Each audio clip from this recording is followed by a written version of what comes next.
महामती कहे अपने रोहन को और अरश रोहन, इन सुख सागर में झीलते आओ अपने वतन।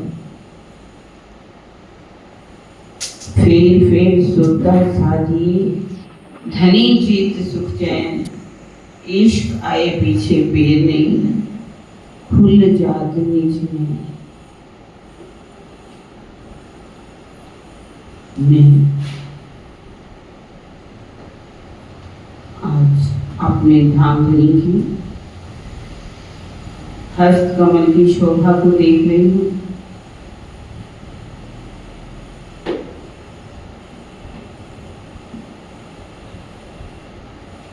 धामधनी के हस्त कमल कितने कोमल हैं, लालिमा से युक्त हैं।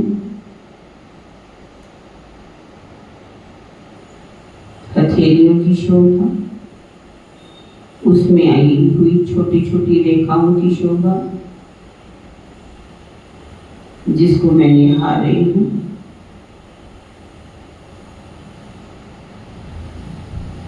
धामधनी की अंगुलियां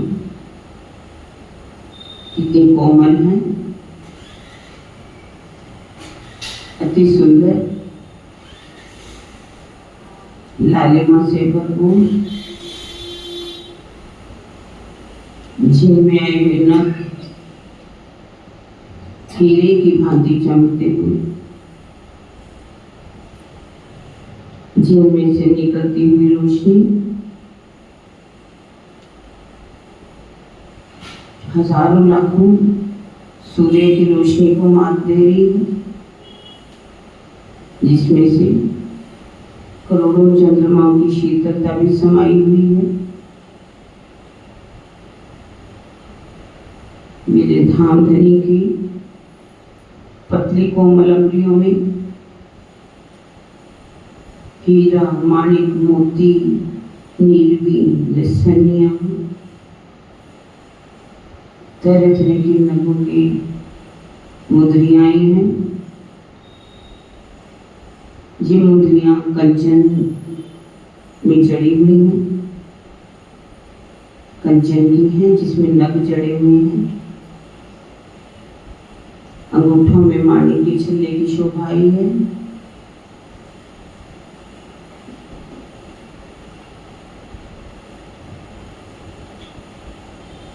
धामधनी जब अंगुलियों से बात करते हैं, अंगुलियों को हिलाते हैं, उनमें से निकलती हुई रोशनी पूरे मूल मिलावा को जगमगा रही है।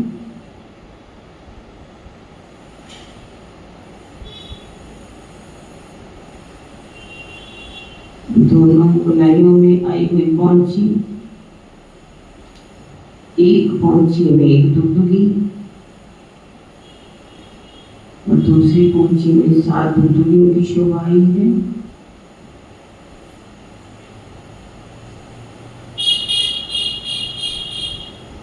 कड़े और कड़ी की शोभा को देख रही हूँ,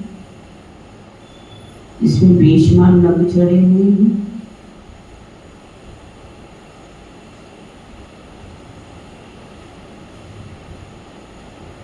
धामधनी की बाजुओं में बाजूबंद की शोभा आई है।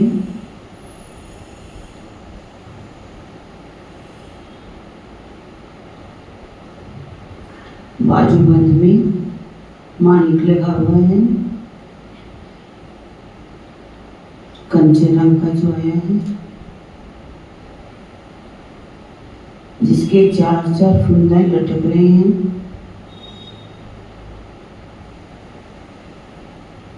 जब धामधनी अपनी बाजुओं को हिलाती है, ऐसा लगता है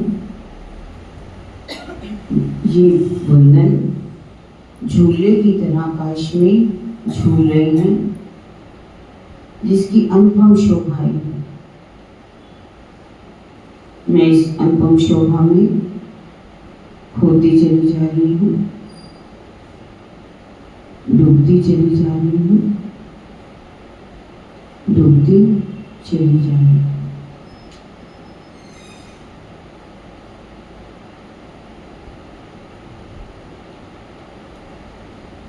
श्री प्राणनाथ प्यारी की जय।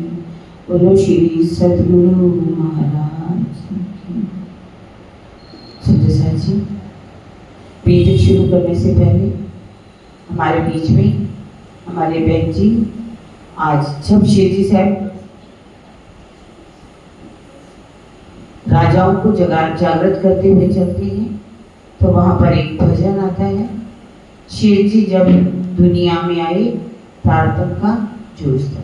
आज हम उसको सुनेंगे। शेर जी जब दुनिया में आए तारतम का जोश था। शेर जी जब दुनिया में आए तारतम का जोश था। बैठ कर निज धाम अंदर चर्चा की जब प्रेम की। बैठ कर निज धाम अंदर चर्चा की जब प्रेम की। सुरता सबकी फेर दी और साथ सब खामोश था। श्री जी जब दुनिया में आए तारतम का जोश। श्री जी जब दुनिया में उतरे वक्त था वो कौन सा।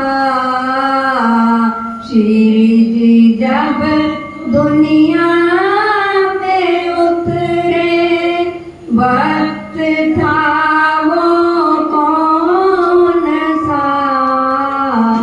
दुष्ट पापी बढ़ रहे थे और फिरंगी जोश था। दुष्ट पापी बढ़ रहे थे और फिरंगी जोश था। श्री जी जब दुनिया में आए तारतम का जोश। आँख खुलते ही यहाँ पर बन गए ब्रह्मांड कीन। आँख खुलते ही यहाँ पर बन गए ब्रह्मांड कीन। दाना दाना हो गए तो क्या किसी का दोष था। श्री जी जब दुनिया में आए तारतम का जोश था। तारतम निज नाम सुनकर खुल गई आत्म की आँख। तारतम निज नाम सुनकर खुल गई आत्म की आँख। तब तो ये झूठा जगत इन आँखों से रूपोश था। श्री जी जब दुनिया में आए तारतम जोश था। आशा रूपी खेल भूल रे दीवाने तू आशा रूपी खेल में मत भूल रे दीवाने तू हक की बातें हक ही जाने दीन का क्या दोष था हक की बातें हक ही जाने साथ का क्या दोष था श्री जी जब दुनिया में आए तारतम का जोश था। बोलो श्री प्राणनाथ प्यारे की।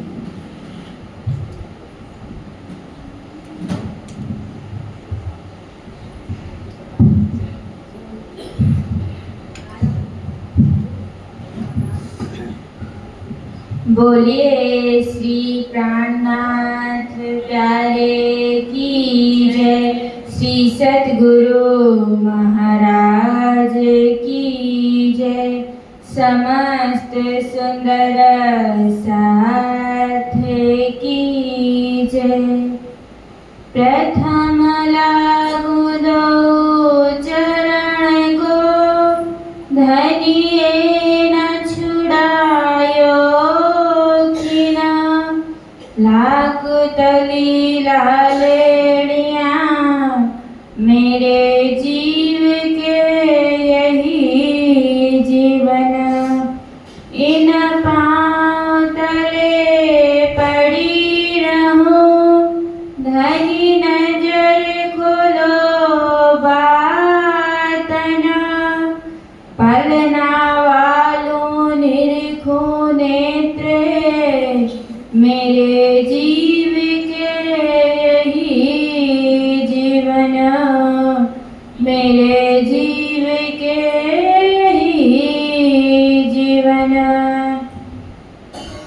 चर्चा प्रारंभ होते है सुनो साथ चित दे भजो राज श्यामा श्री प्राणनाथ सखी जीवन हमारो यह श्री महामति कहे साथ जी भया चर्चा का वक्त अब तुम सुनियो चित्त दे लाले आगे आए बैठे न तखत लाले आगे आए बैठे न तखत राह बीच रामपुरा तहाँ निकट चारण का गाम तहाँ उठाई हवेली लगे ईंट पारने के काम लगे ईंट पारने के काम बनाए ठाड़ी हवेली करी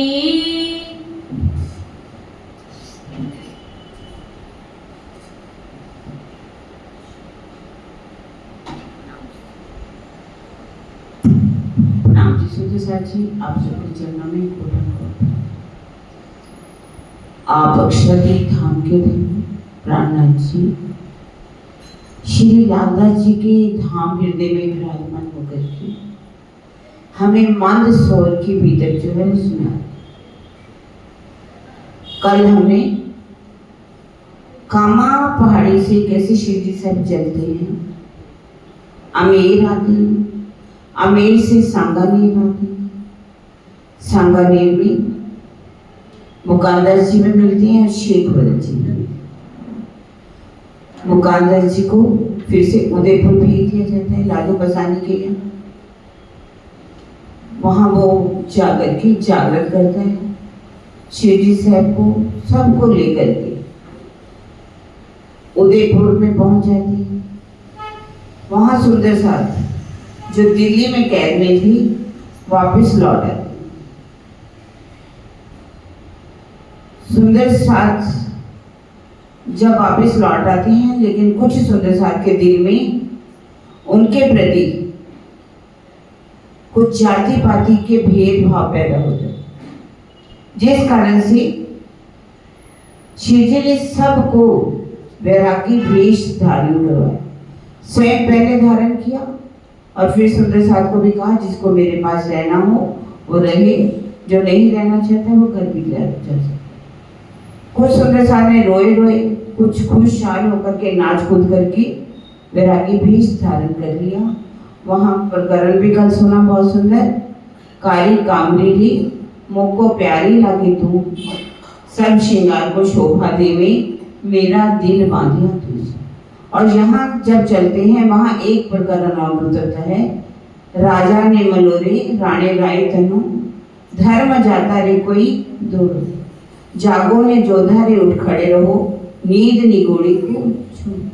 किस तरह से सभी क्षत्रिय राय राणे बादशाह सबको प्रबोधित करते हैं कि जब हमारा धर्म हिंदू धर्म ही समाप्त हो जाएगा, आप अपनी कमर में ये तलवार बांध करके चल चलो, आपके अंदर अभिमान का भी जागेगा, अपने देश के प्रति सब अभिमान कब आएगा।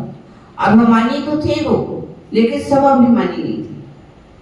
अभिमानी थे जैसे कि जसवंत सिंह जो था, यदि औरंगजेब का साथ नहीं देता तो हमारा देश कभी भी गुलाम नहीं होता। जैसे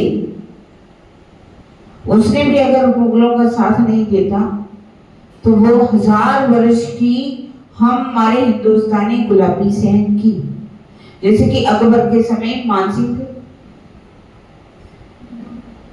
इसी तरह से ये क्या करते थे, छोटे छोटे राजाओं को जीतते थे और जाकर के औरंगजेब बादशाह के राज्य में मिला देते थे। इस तरह से धीरे धीरे हमारा देश गुलाम होता चला गया, क्योंकि सबने अपने अपने राज्य बना रखे थे। जब सबसे पहले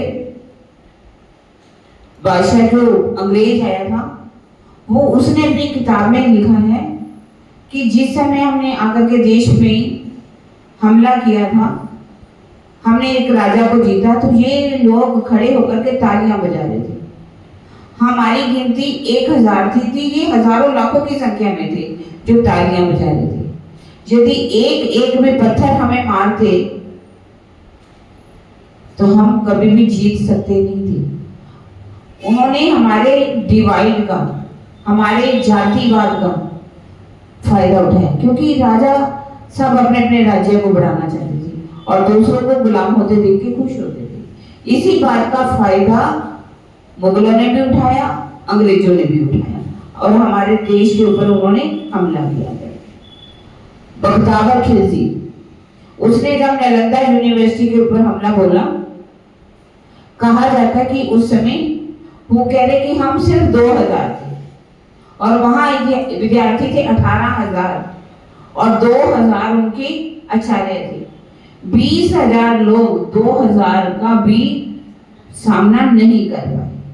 यदि एक एक भी डंडा उठाते तो हमें मार सकते थे, लेकिन आत्मिक बल नहीं था, लड़ाइयां करना जानते ही नहीं थे। इसी कारण से ही सभी हारते चले गए और गुलाम होते चले गए। अब यहाँ पर भी जैसे कि अभी भजन भी सुना अपने, शिव जी जब दुनिया में आए तारतम का जो था, उस समय वाणी फैल रही थी, लेकिन वाणी कहाँ तक फैली, सुंदर साथ के बीच में। वो कमी किसकी रही, हम सब सुंदर साथ की। हम इस वाणी को उस समय भी नहीं फैला सके, आज भी हम वाणी को नहीं फैला पा रहे और आपस में जैसे राजा महाराजा लड़ा करते थे आपस में, हम भी क्या सोचते कि ये हमारा संप्रदाय, ये हमारा संप्रदाय, ये हमारा संप्रदाय। एक दूसरे की खींचातानी में लगते हैं और ये सोचते हैं कि इस जैसे कि एक चरवाहा वो कहता हमारे भेड़ की हमारी जो बकरियां हैं वो दूसरी में ना चले जाए, झुंड में ना चले जाए, अपनी अपनी पेड़ों को हाँकते रहते हैं। हम आपस में दीवार बनाना तो जानते हैं, पर एक पुल बनाना नहीं जानते। यदि हम पुल बना लें तो हम आपस में मिल करके रहें, दीवार बनाएंगे तो हम अलग अलग हैं। हमारा भी एक स्वाभिमान होना चाहिए कि हम परम धाम की आत्माएं हैं, हम सबको मिल करके रहना है, जैसे कि हम परम धाम में भी आपस में अंग से अंग लगा करके बैठे। यही कारण था कि उदयपुर का जो राजा था राज सिंह, उसने क्या किया, दर्शन करने में आया भी तो छुप करके आया, क्योंकि उनके पंडितों ने उन्हें बहका रखा था, इनके पास आपको जाना नहीं है। छिप करके दर्शन करके चला गया। अब वही से चलते हैं, राजा ने जब हमला बोल दिया, जब इस्लाम धर्म से औरंगजेब का संदेश आया कि इस्लाम धर्म धारण कर लो, उसका सब अभिमान जागृत हुआ, उसने इनकार कर दिया। राजा औरंगजेब ने चारों तरफ से घेर लिया, वहां से निकले शिवजी से, क्योंकि उनको आदेश हो गया हुक्म स्वरूप से कि अब तुमको यहाँ से चलना है। अब वहां से चलते हैं मंदसौर की तरफ। कैसा सुंदर फकीरी वेश धारण किया, कैसे उन्होंने तुम्बा पकड़ा हुआ, कैसे गोदड़ी ओढ़ी हुई है, कैसे सिमरनी हाथ में, तुम्बा हाथ में, मालाएं डाली हुई हैं, सिर पर कंठ भी है, गोटा किनारे वाली, बालें हैं कानों में, मालाएं भी धारण कर रखी है, सेनी भी हाथ में है, लटकनी मटकनी खड़ाऊ पहन करके चाल में चल रहे। सब देख करके मोहित हो जाते हैं। वहां पर भी बहुत से नूर मोहम्मद, अव्वल खान इत्यादि जागृत हो जाते हैं। वहां पर जब दौलत खान आता है, बिना एक मोहम्मद की जब सनद पढ़ते हैं तो उसको क्या है, जोश आ जाता है। जोश में वो क्या कहता है कि आप भी लाए हो, आप भी लेकर के जाओगे, आप भी लाए हो, आप भी लेकर के जाओगे। उसी समय और बिना एक मोहम्मद के सिवा कोई नहीं, मोहम्मद के सिवा कोई नहीं, और उसके मुख से कोई शब्द ही निकलते, कृपा राम जी पाती लेकर के आते। पाती में जब पढ़ते हैं शिव जी से कि वहां के सुंदर साथ के ऊपर कितने कष्ट आए, तब वो मोस रूप की तरफ इंद्रावती जी की आत्म ध्यान करती है।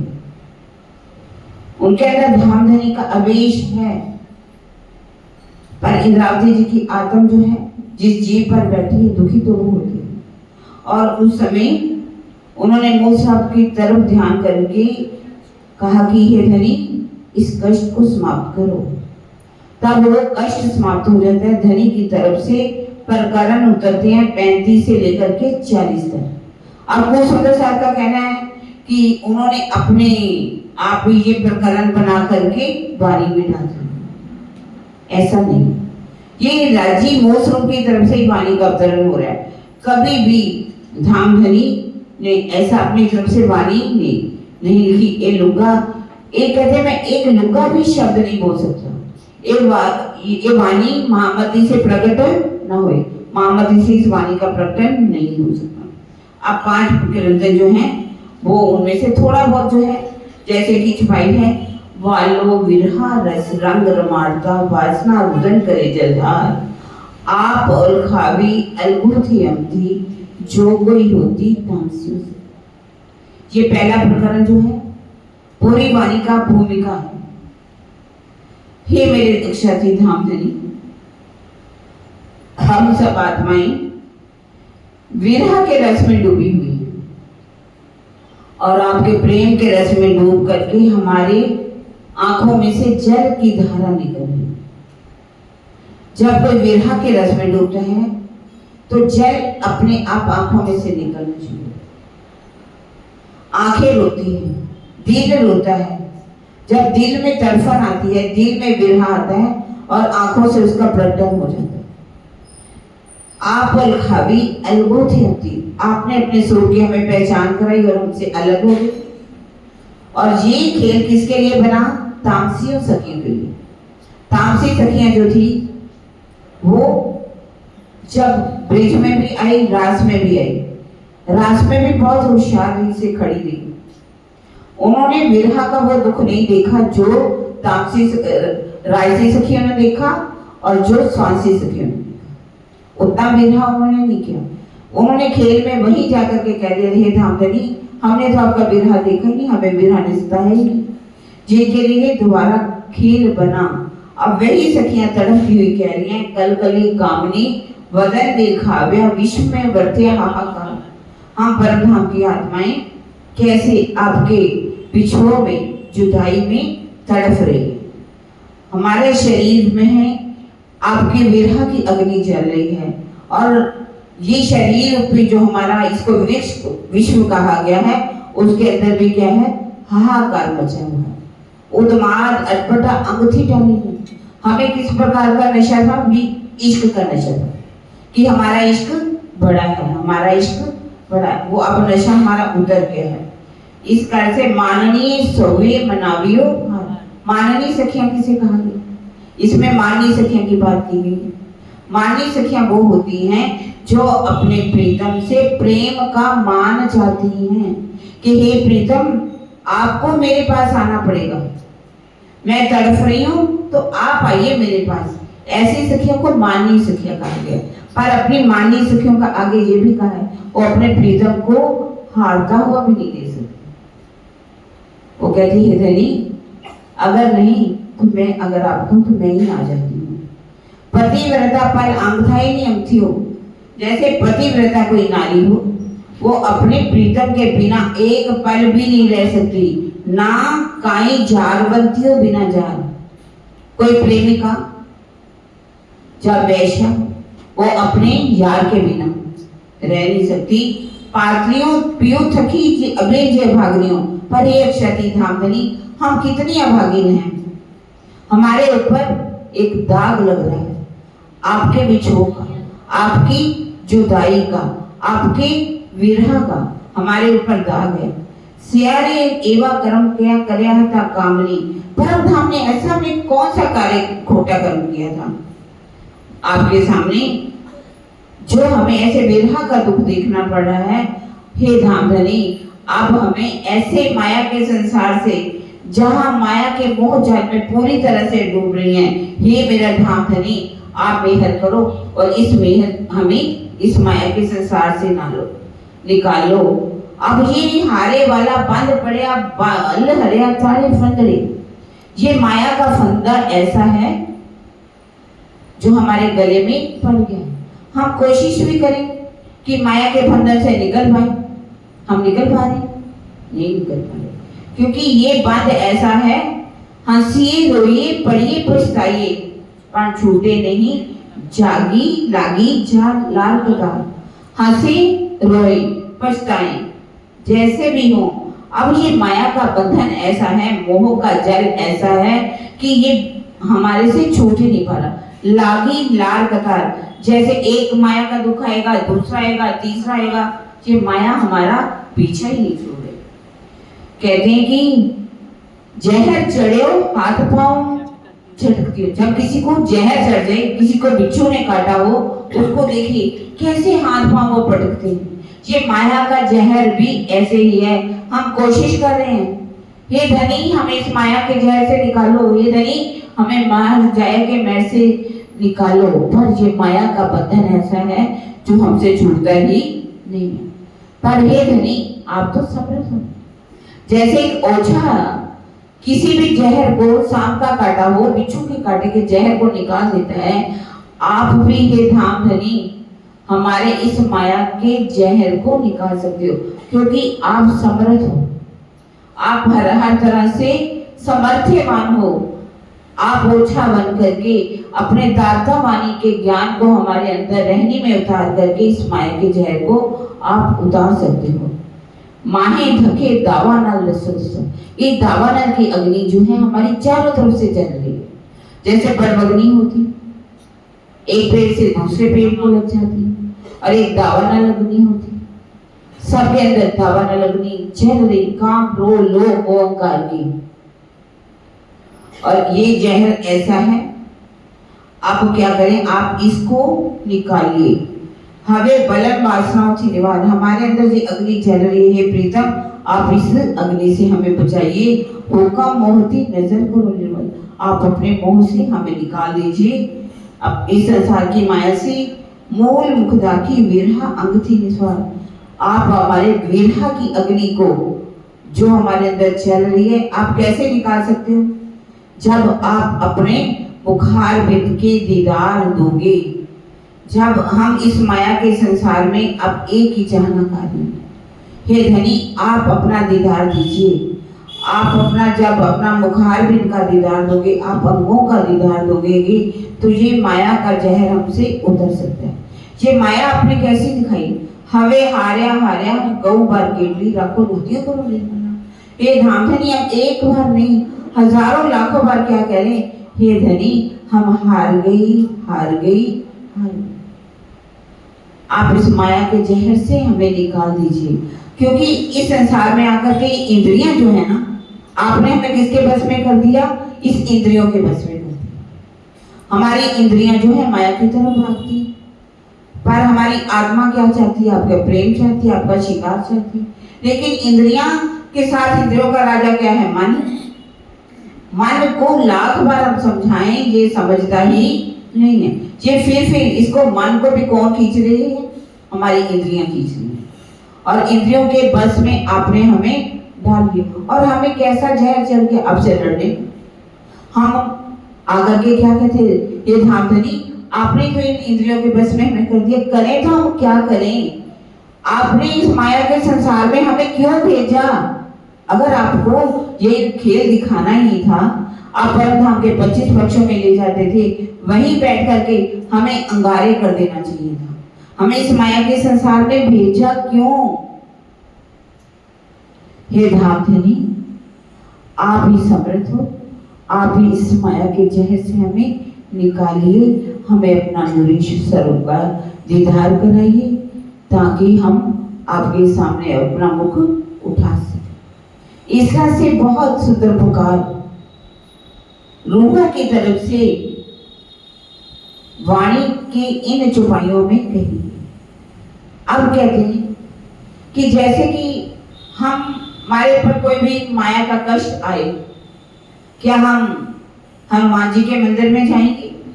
क्या हम जाएंगे किसी रामचंद्र जी के मंदिर में जाएंगे, जहाँ संतोषी माता के मंदिर में जाएंगे, किसी देवी देवता के पास जाएंगे? हम क्या बोलते हैं, सब विद वाला जी सामर्थ दीन नैन जाए रोए। जब हमारे प्रीतम इतना समर्थ्यवान है, तो हम आज वीरानी तो करूं जो कोई दूसरा होएगी। मैं आज अपनी वीरानी तो करूं यदि कोई मेरे लिए इस संसार में कोई दूसरा है ही नहीं। देखा जाए तो एक अक्षरातीत है, और इस संसार में दूसरा कोई है ही नहीं। सारा ब्रह्मांड जो है सब पर वही ब्रह्मांड है, देवी देवता हो जो भी हो, सब सपन के बने हैं। तो हम इनके आगे जा करके अपनी इच्छा क्यों रखें? हमारे प्रीतम समर्थ हैं, तो हम अपनी सारी जान अपने प्रीतम के सामने ही रखेंगे। संसार का कोई भी कष्ट आएगा तो हम किसको क्यों कहेंगे? अपने इच्छातीत को। कहा जाता है कि प्रातः काल रात को सोते समय भी हम अगर इस वाला विरह रस की चौपाइयों को 11 बार 21 बार जितना समर्थ्य हो 108 बार अगर पढ़ते हैं, तो धामधनी हमारी संसार की जो भी दुख हैं उनको भी समाप्त कर देंगे, और हमारे अंदर जो कोई इच्छा भी होगी, अगर कष्ट भी होगा, उसका भी निवारण कर देंगे। वैसे तो यदि कष्ट आएगा भी तो अक्षरातीत के आगे हम ये नहीं कहेंगे, जो आत्मा वास्तव में ये नहीं कहेगी कि हम क्या, वैसे तो बोलते ही है ना, धनी जैसा रखो वैसे ही करो, हमारी कुछ आना ही नहीं, आज वीरानी हम करते ही नहीं, मतलब हम इच्छा रखते ही नहीं। हर इच्छा सुख दो दुख दो जैसा रखो। दुनिया वाले भी बोलते हैं ये दुख भी तुम्हारे हैं, ये सुख भी तुम्हारे हैं, कैसे इन्हें ठुकराऊं, दोनों ही तुम्हारे हैं। दुख भी तो होते हैं। एक पतिव्रता नारी वही है जो दुख में भी अपने प्रीतम का साथ देती, वो साथ नहीं छोड़ती। तो हम तो परम धाम की अंगनाएं हैं, लेकिन फिर भी यदि कभी इच्छा हो भी लगे कि ये कष्ट अब इसका निवारण होना चाहिए, तो हम बाला विरह रस के पाठ को कर सकते हैं और हमारे बड़े बड़े कष्ट जो हैं वो भी समाप्त हो जाते हैं। इस तरह से जब कृपा राम जी पार्टी लेकर के आते हैं तो सुंदर साथ के जितने भी कष्ट हैं वो समाप्त हो जाते हैं। अब इस तरह वहां पर कुरान की चर्चा होती है। सोचिए कि कुरान का कुछ टीका कराया जाए। इब्राहिम नाम का एक था, इब्राहिम एक काजी, वो दर्शन करने के लिए आता है शिरडी साहब के। अब दर्शन जब करने आते तो लाडला जी पहचान जाते कि इसको कुरान का अच्छी तरह ज्ञान है। तो उन्होंने कहा कि आप ऐसा काम कीजिए, हम आपको दिहाड़ी देंगे, जितना आप चाहोगे, आप हमारे कुरान का टीका करवा दीजिए। अब वो कुरान का टीका करवाते, कुरान का 16वें सिपारे का टीका हो जाता है। अब आगे का जैसे ही टीका करने लगते हैं तो एक एक आयत ऐसी आती है, प्रसंग ऐसा आता है, उस पे वो इब्राहिम क्या करता है, कलम लगा देता है, कहता है कि ये गलत है। कहते क्या, आप बोलिए तो। उसमें क्या लिखा हुआ था कि मोमिनों की दुआ कभी भी अल्लाह ताला मंजूर नहीं करते। उसने कहा लगता है किसी अनपढ़ ने ये आयत लिखी। शिवजी साहब कहते देखो तुम मोमिनों का मरातबा कितना बड़ा है इस बात को नहीं जानते, जैसा लिखा हुआ है वैसा ही रहने। अब देखिए हम शाम की भी नमाज जैसे अच्छी पढ़ते हैं, दुआएं मोमिनों की होते हैं कबूल। और इसमें क्या कहा गया, इब्राहिम ने क्या कहा कि मोमिनों की दुआ अल्लाह ताला मंजूर नहीं करते। दोनों में ऐसा लगता है कि विरोधाभास है, लेकिन विरोधाभास नहीं है। यदि हम कहें कि हे अक्षाती हमारे पड़ोसियों का सत्यानाश कर दो, तो राजी हमारी इच्छा पूरी करेंगे। हम कहें कि हे धामधनी आप ऐसा कीजिए कि हमारे को एक अरबपति बना दीजिए, जहां हमें मिनिस्टर बना दीजिए, राजी कहेंगे अभी तो तुम्हारे पास समय नहीं मिलता इतना ही पैसे से, जब भी मैं आपको खरबपति अरबपति बना दूंगा तो क्या आपके पास समय मिलेगा? नहीं मिलेगा। हाँ, अगर अपने सच्चे दिल से आप किसी का भला चाहते हो कि उसका भला हो जाए तो वो अवश्य ही अर्जी मंजूर होगी। अगर आपने ये इच्छा की हे धामधनी अब मेरी सुरता को माया से निकाल करके आप अपने चरणों में लगा दीजिए, सच्चे दिल से की हुई अर्जी आपकी अवश्य ही कबूल होगी, क्योंकि तहकीक अरज पहुंचत है जो भेजी पाक दी। अब वो शिव जी ने मना कर दिया कि आप इब्राहिम इस पर कलम मत चढ़ाइए, 16वां सिपारा हो जाता है। अब उसके बाद 17वां 18वां 19वां 20वां भी उतर जाता है। उसके बाद 30वां पारा उतारा जाता है, 30वें की भी 36वीं सूरत का भी वर्णन हो जाता है। उसके बाद दूसरा तीसरा चौथा 5वें पारे का भी कुरान का टीका हो जाता है। तो इब्राहिम के दिल में क्या आ जाता है कि ये तो मोमिन काफी होते हैं, मैं इनको टीका करके क्यों दे रहा हूँ, ये तो मेरी बड़ी गलती है, मुझे इनसे ये टीका ले लेना चाहिए। लालदास जी ने उसकी नजर को पहचाना, कहने लगा कि ये टीका जो है आपको पढ़ने का अधिकार नहीं है, आप मुझे वापस दे दीजिए। उन्होंने कहा देखो इब्राहिम ये टीका तो तुम्हें मिलने वाला नहीं है। कहने लगा अगर आप टीका नहीं दोगा तो मैं मुसलमानों को जा करके पठानों को भड़का दूंगा। अब वो चला गया, जा करके उसने भड़काना था। अब सुंदर सा लालदास जी सब बैठे हुए हैं, शिवजी साहब भी कुछ उदास से हो गए कि अब सुंदर साहब के ऊपर कष्ट भी आ सकते हैं जी, हालांकि मौसरूफ बैठे हैं, चिंता वाली बात नहीं, हमें चिंता नहीं करनी। उसी समय मोहब्बत खान वहां पर आ जाता है, कहते हैं हे शिवजी साहब आज बात की है, हमारे शिवजी साहब उदास क्यों बैठे हुए साहेब? उन्होंने सारी बात बताई कि ऐसे ऐसे इब्राहिम जो है वो हमें धमकी दे करके गया, अगर आप हमें अपना टीका वापस नहीं दोगे तो मैं पठानों में जा करके कहूंगा कि ये हिंदू होकर के हमारे कुरान को पढ़ते हैं और हमारे कुरान को नापाक कर देते हैं। हिंदुओं के छूने से कुरान नापाक हो जाती है। हिंदू कहते हैं हमारा गायत्री मंत्र पढ़ने से यदि कोई शूद्र सुन लेगा तो हमारा गायत्री मंत्र नापाक हो जाएगा। हिंदू जो है वो मुसलमानों को मलेच्छ कहते हैं और मुसलमान हिंदुओं को क्या कहते हैं? काफिर कहते हैं। दोनों ही लड़ते हैं। अब ये बात सुनी मोहब्बत पान खाने का, ठीक है। अब वो उसने एक बहुत बड़ा लाठ लेकर के मोटे पे रखा और उनके घर पहुंच गए। इब्राहिम के घर में जाकर के थोड़ी ऊंची सी गाली दी और कहा कि इब्राहिम का बच्चा कहाँ पर है। उन्होंने उसकी पत्नी बाहर आई, कहने लगी इस घर में शादी पढ़ने के लिए, निकाह पढ़ाने के लिए गए। सारा पता पूछ करके वहीं पहुंच गया जाकर और जा करके नीचे से ही ऊंची ऊंची आवाजें लगाने लगा, और इब्राहिम के बच्चे नीचे आओ। इब्राहिम के बच्चे नहीं, इब्राहिम जो निकाह पढ़ाने गया था डरता मारा नीचे है। कहने लगा तो बता तूने आज हमारे प्राणनाथ जी को साहिब को क्यों दुखी किया? कहने लगा नहीं मैंने कुछ नहीं कहा। कहने लगा नहीं, तूने उनको ऐसी बातें करके आया है कि कुरान का टीका जो यहाँ हिंदू हैं और अगर ये पढ़ेंगे तो कुरान का टीका नापाक हो जाएगा, जाकर के मैं पठानों को कहूँगा। कहने लगा नहीं मैंने वैसे ही कह दिया, ऐसी कोई बात नहीं। माफी मांगने लगा बहुत ज्यादा। जब माफी मांगने लगा कहने लगा अभी चल, और चल करके पहले चल करके हमारे साहिब की जाकर के माँ चरणों में गिर करके माफी मांग। अब वो प्रातः काल ही जो इब्राहिम है शिव जी साहब के चरणों में आकर के माफी मांगता है।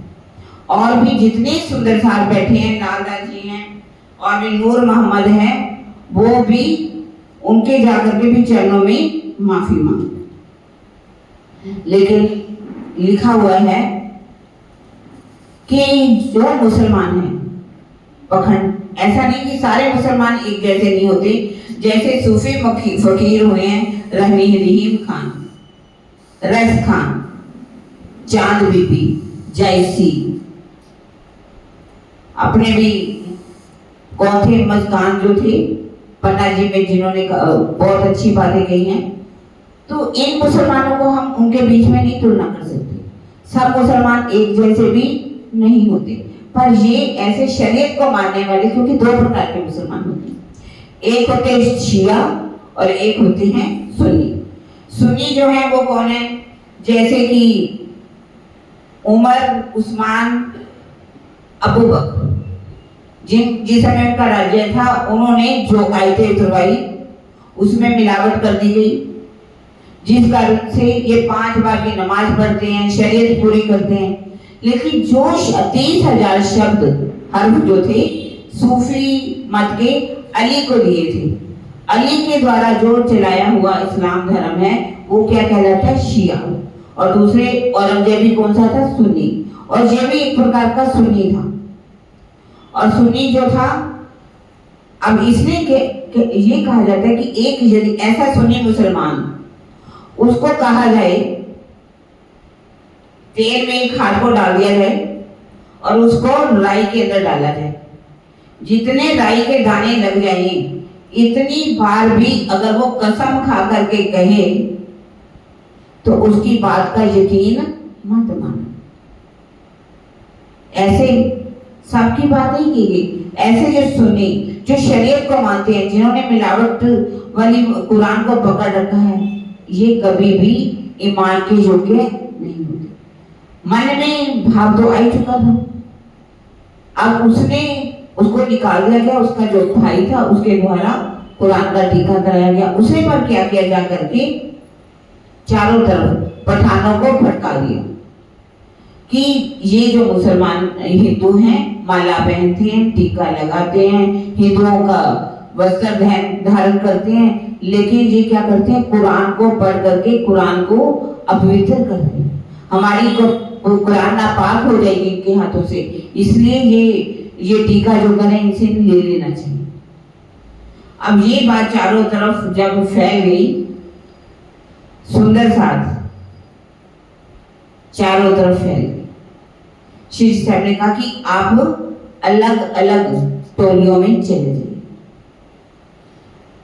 क्योंकि इकट्ठे अगर रहेंगे तो क्या होगा, पकड़े जाने की संभावना थी। अब सभी सुंदर साथ भोग रख दिया गया। जब टुकड़े चले जाते हैं अलग अलग अलग स्थानों पर, अब भोजन इकट्ठा तो बन नहीं पाएगा, इकट्ठे रह नहीं गए। 8 महीने तक सुंदर साथ जी टुकड़े मांगते। अब सुंदर साथ जो है घर घर में जा करके क्या मांग रहे हैं, टुकड़े मांग, भिक्षाम दे भिक्षाम दे। जैसे कि सिद्धार्थ को मानने वाले जितने भिक्षु थे वो भी घर घरों में जाकर के टुकड़े मांगते हैं।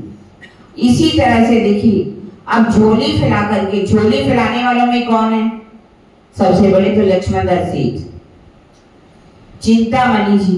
लक्ष्मण दास जी के 100 जहाज चलते थे, चिंतामणि जिनके 1000 शिष्य थे, और भीम भाई वेदांत के इतने बड़े आचार्य थे।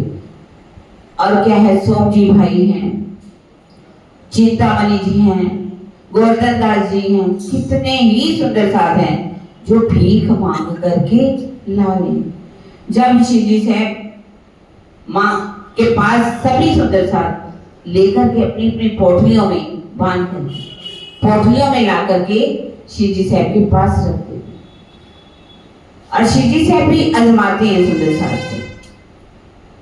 क्यों आजमाते, ताकि मेरे सुंदर साथ के अंदर थोड़ी सी भी माया नहीं रहे। राजी कहते हैं कि मैं अजमावत हूं तुमको इन मंजिलों पहुंचाए, क्योंकि अब मैंने तुम्हें पन्ना जी की तरफ लेकर के चली। पन्ना जी में वो परम धाम के सुख देने हैं मुझे। कौन से सुख है, परिक्रमा का सुख देना है, सागर का सुख देना है, श्रृंगार का सुख देना है, खिदमत का सुख देना है, सिंधी का सुख देना है, उस धाम का, स्वरूप का, लीला का, और निज बुद्ध की वाणी का सुख देना है मैंने अपने सुंदर साथ को। अगर अंदर थोड़ी भी माया रहेगी तो वो उन सुखों को ले सकते नहीं। तभी कहते हैं अब सबसे पहले सबको इकट्ठा भोजन को किया जाए,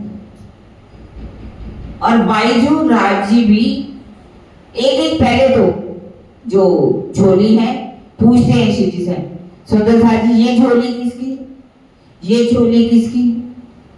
लालदास जी खड़े कहते हैं ये शिव जी साहब ये तो मैं मांग के लाया। चिंतामणि जी खड़े होकर के कहते हैं ये तो मैं मांग करके लाया। अब जो भीम भाई है वो कह रहे मैं मांग के लाया। गोवर्धन दास जी है वो कह रहे मैं मांग करके लाया।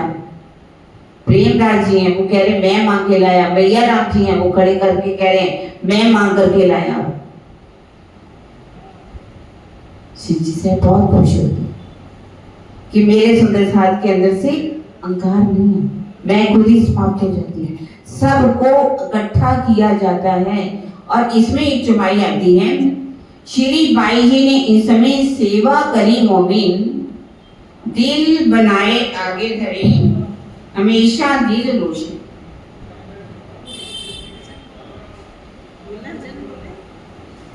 अगर भोजन हो लेगी तो कोई बात नहीं, जैसे आप नहीं, अगर आपको 2-4 मिनट का बोलूं, एक अंतरा हाँ बोलिए जी।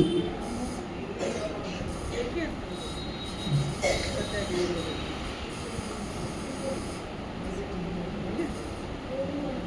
बोलिए श्री प्राणनाथ प्यारे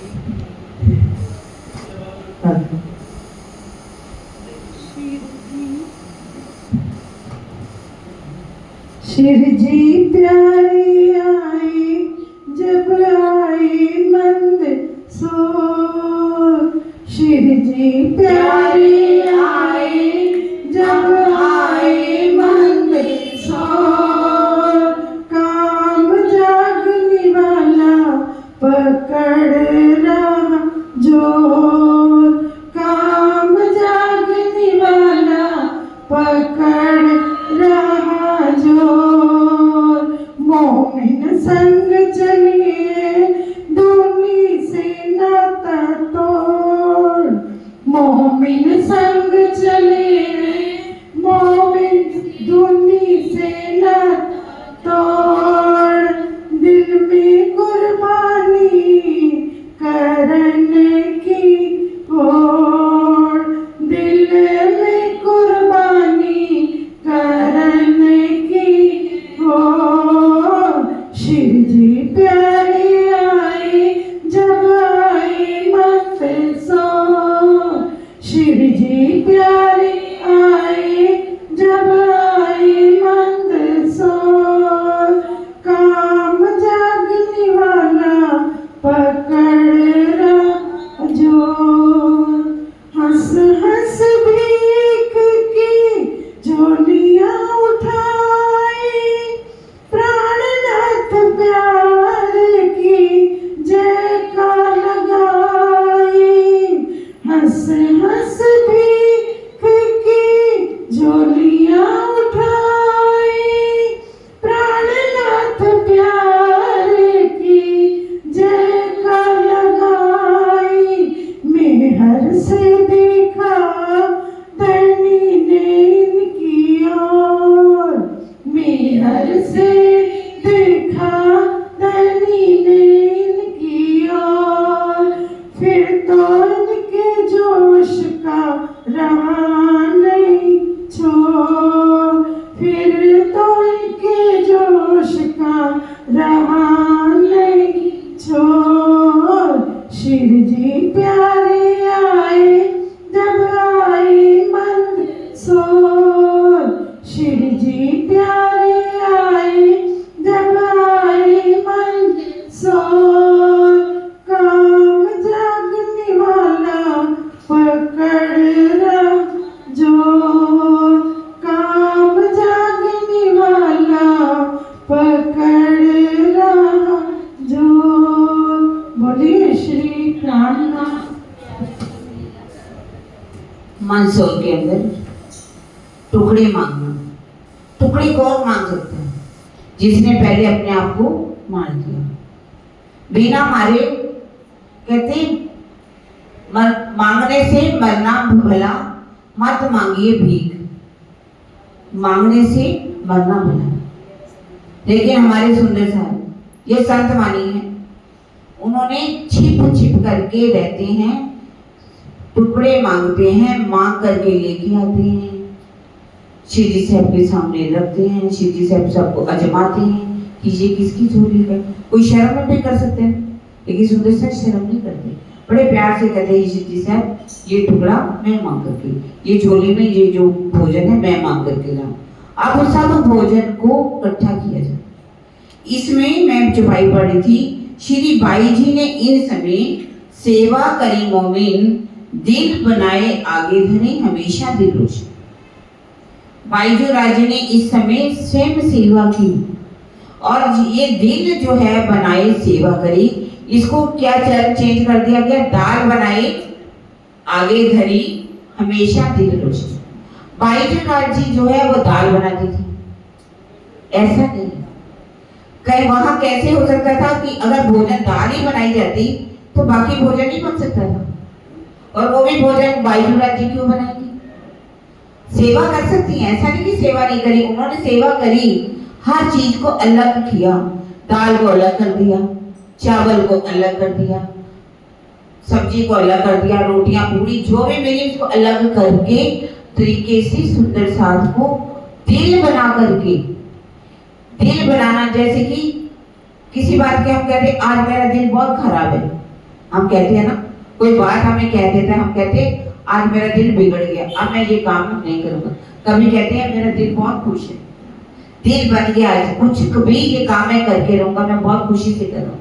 इस तरह से बाईजू राज जी पति प्रेम से एक रस हो करके आनंद भर के कि मुझे भी सुंदर साथ की सेवा करनी है, वो सुंदर साथ को सबके साथ मिलकर के भोजन परोसती है। इस तरह से सभी सुंदर साथ सेवा करते हैं। अब यहाँ से शिव जी साहब मुकांद दास जी को कहाँ भेज देते हैं? औरंगाबाद भाव सिंह के पास।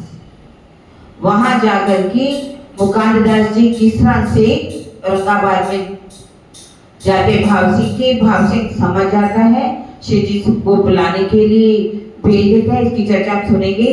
अब यहाँ से मंदसौर में 8 महीने तक छोटा मोटा समय नहीं है, जिसमें सुंदर साथ ने टुकड़े मांग मांग करके सब सुंदर साथ की सेवा की, भोजन करा। हमें कभी ऐसा कोई एक दिन भी अच्छा भोजन ना मिले तो हम कितनी बातें करते, दुखी हो जाते हैं। आज तो अच्छा भोजन ही नहीं बना, यहाँ गए थे तो क्या खाना बनाया, आज क्या उन्होंने खिला दिया, घाट भूख बना के खिला दी। और भीख मांग करके खाना। परम धाम के मोमिन जो हैं उन्होंने क्या संसार को मुर्दार समझ करके छोड़ दिया। कहते पहले आप मुर्दे हुए, फिर दुनी करी मुर्दार, हक तरफ हुए, जीवते उड़ पहुंचे नूर के पार। जीवते मारी आपको शब्द पुकारा था, जीवते ना मरेंगे मोमिन तो क्या मरेंगे मुनाफिक। अपने आप को जीते जी मारना ये मोमिन ही मार सकते हैं। यदि हम सोचिए हमने शिक्षा लेनी है इससे, जागने की राह पर चलते हुए भी कभी आपको कुछ खाने को मिलेगा, कभी भूखे भी रहना पड़ेगा, कहीं चने से भी गुजारा करना पड़ेगा। तो जागने में आप सुंदर साथ कोई भी चले, मान लीजिए राजी मैं तो चाहूंगी आप धामधनी, आप सब सुंदर साथ से भी सेवा लें। हम भी कई घरों में से आप कोई भी समय निकले, चाहे इतवार का 1 घंटा निकालिए सुंदर साथ जी, कुछ किताबें छुपाइए। पैसा तो वही है ना जो सेवा के काम में आए। हमेशा हम क्या करते हैं, किट्टी पार्टियां करते हैं, मिलजुल करके बैठ जाते हैं, गेट टुगेदर करते हैं, खाते हैं पीते हैं चले जाते हैं, उससे क्या जागने का कार्य नहीं हो सकता। यदि यही मिल करके हम सोच रहे कि आज हमने किसी ना किसी को समझाना ही समझाना है। सुंदर साथ जैसे कि लालदास जी कब सुदागर के पास, सूरत के सुदागर में एक बार नहीं 10-10 बार 15-15 दिन तक जाते हैं उनकी किताब लेने के लिए, लेकिन वो डरते नहीं, घबराते नहीं। हमें भी ये पार्टी भी हमें समझा रही है, जब तक हम आमने सामने बैठ करके किसी को नहीं समझाएंगे तो कोई भी जागृत नहीं हो सकता। इस तरह से जागने के कार्य में चलने के लिए हम अपनी सेवा जो भी पैसा है उसको डालें। अपने खाने पीने के लिए अगर डालें, अपनी इंद्रियों को सुख देते रहेंगे तो जागने का कार्य नहीं कर सकते। अब श्री जी साहब भी देखिए गांव-गांव में जा रहे हैं, शहर-शहर में जा रहे हैं, देश-देश में जा रहे हैं, विदेश तक जा रहे हैं। मुकाद्दस जी का जब संदेश है लेने के लिए मंदसौर से सब सुंदर साथ के साथ चलते हैं सीतामऊ से नलाई आते हैं और नलाई से उज्जैन में पहुंच जाते हैं, उज्जैन की भी तक। इससे पहले वो कहाँ थी, हरिद्वार की भी तक सुनी।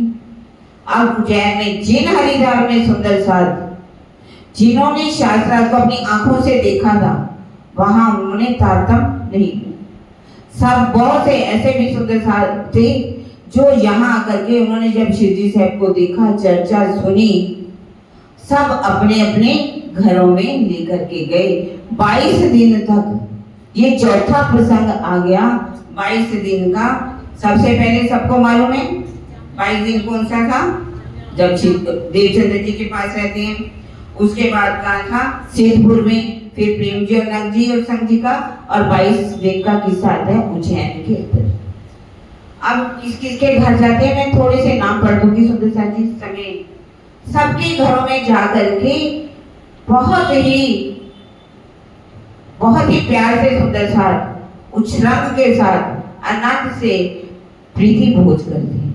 अपने अपने घरों में बुला करके शिवजी साहब को बदनामी करते हैं और आनंद मंगल में उनको भोजन कराते हैं। धान भाई के घर जाते हैं भादो सुदी छठ को। फिर बाबूजी का नाम आता है, फिर भोला बेटा भगवान का, दामोदर दास धन भाई, लालजी भोला बेटा, लालजी उच्छव वो भी करते हैं। धन जी के घर जाते हैं, कान जी के घर जाते हैं, बहुत ही हाव भाव के साथ। और उसके अंदर अंकुर नहीं था, पर प्रेम से भोजन जरूर कराया। जीवली भाई के घर जाते हैं, धन जी के घर जाते हैं, बाल भाई के घर जाते हैं, भूदर फूल भाई, कांजी भाई, मोहन के घर, शाहूकारों के घर, कई शाहूकारों के घर में शिव जी साहब जाते हैं। और 23वें दिन उज्जैन में पहले देखिए अभी राजी ने 8 महीने तक क्या मंगवाई, भीख मंगवाई, है ना। और अब उज्जैन में जाकर के तरह तरह से कई तरह के व्यंजन भोजन उत्सव मनाए जाते हैं। अब उज्जैन से चलते हैं 23वें दिन में, क्योंकि वहां पर एक दिन रह करके बुरहानपुर जाते हैं और पहुंच जाते हैं औरंगाबाद भाव सिंह के पास। अब जाना है और रास्ते में रामपुरा एक स्थान आता है, दुधलाई। दुधलाई में आज भी एक हवेली बनी हुई है और आप हवेली में देखेंगे बहुत अच्छी हवेली है। आज की भी टेक्नोलॉजी क्या होगी जो वहां पर उस समय सुंदर साहब ने बैठ करके वहां पर एक हवेली तैयार की थी। यहाँ से मुकांदर जी, केशवदास, खिमाई भाई वल्लभदास जी तो चले जाते हैं, औरंगाबाद में पहुंच जाते हैं। अब क्या है, कुछ महीने यहाँ पर भी रहते हैं। मुकांदर जी जब वहां पहुंचते हैं औरंगाबाद में, वहां की चर्चा रही, चारों जाते हैं वहां पर। कुछ महीने तो घूमते रहते हैं कि क्या करें, कैसे करें। वेदांत दर्शन आपने सुना है, वेदांत दर्शन के कुछ सूत्र हैं, उनको वो अच्छी तरह से पढ़ते हैं। उसके लिए 23 प्रश्नों की पाती तैयार की जाती है। 23 प्रश्न तैयार करते हैं। रामदास वहां का भाव सिंह का जो महंत है उससे मिलने की कोशिश करते हैं। रामदास से वो मिल चुके होते हैं। एक दिन बाजार में ये दोनों घूम रहे होते हैं, मुकांदर जी, तो ये देख लेता है कि मुकांदर जी के पास तो वेदांत का ज्ञान है, मेरे को इतना ज्ञान है नहीं ना। यदि ऐसा हो कि ये भाव सिंह को ना मिल जाए, उसने कहा जाता है कि इतने डंडे मार करके नाले के बाहर पहुंचा दिए। शहर के बाहर एक नाला था, पार कर दिया, सरहद को पार करवा दिया कि तुम यहाँ पर औरंगाबाद में आज के बाद नजर नहीं आना चाहिए। यदि आपने आया तो इस तरह से ही गधे की मार तुम्हें मारूंगा। अब ये सोचते हैं मुकांदर जी कि मैं अगर वापस लौट गया, जाकर के शेजी साहब को क्या दिखाऊंगा, ये डंडे की मार दिखाऊंगा कि मैं डंडे खा कर, क्योंकि यही मुकांदर दास जी थे, ये 12 मोहनों की हंसी उड़ाया करते थे कि कैसे मार पड़ी आपको, कैसे आपको शेजी प्रहलाद ने मारा, कैसे आपने मिलान किया, क्यों गए थे, क्यों आपको मालूम नहीं होगा औरंगजेब बादशाह कितना मतलब अत्याचारी है। तरह तरह से हंसी मजाक उड़ाया। और आप तो शूद्र हो चुके हो, आपके साथ बैठ करके भोजन भी नहीं करना चाहिए, आपने तो उनका हाथ लगा हुआ खाना खा लिया। अब सोचते हैं कि उन्होंने तो जाकर के औरंगजेब बादशाह के पास पैगाम पहुंचा दिया, मार भी खाई, पर अपना संदेश तो दे करके आई। मैं क्या जा करके अपना मुंह दिखाऊंगा। सोचते हैं कुछ तो करना चाहिए। अब इसने भीख नहीं मांगी थी ना, अब इनको भीख मांगनी पड़ेगी। जहाँ पर मुकादर जी पैसे खत्म हो चुके, खिमाई भाई केशवदास उनके साथ हैं, वल्लभ भाई उनके साथ हैं। इन्होंने क्या किया, बाजार में गए, जा करके पैसे रुपए कुछ मांगे और पैसे मांग करके एक थैली रेशम का कपड़ा लिया, उसकी थैली बनाई, थैली में प्रसाद डाल दिया और 23 प्रश्नों वाली पाथी उस थैली के अंदर डाल दी। और जो भाव सिंह था, जहाँ पर उसका महल था, उसके पास एक मंदिर था, मंदिर में वो दर्शन करने रोज जाता था। इनको पता था कि भाव सिंह दर्शन करने जाते हैं। परिक्रमा में जाकर के बैठ गए और जाकर के जैसे ही भाव सिंह मत्था टेकने के लिए आया, दर्शन करने के लिए देवी के, और उन्होंने उनको प्रसाद के रूप में वो थैली पकड़ा दी। थैली लेकर के भाव सिंह अपने महल में गया। बड़े भाव से सिर चढ़ाई के प्रसाद जो होता है ना, बड़े भाव से लिया जाता है। भाव से प्रसाद लेकर के उन्होंने जैसे प्रसाद को लिया और देखा बीच में क्या है, 23 प्रश्नों वाली पाती है। और लिखने वाले का नाम क्या लिखा हुआ है, नाम है कृष्णदास जी, स्वामी कृष्णदास जी।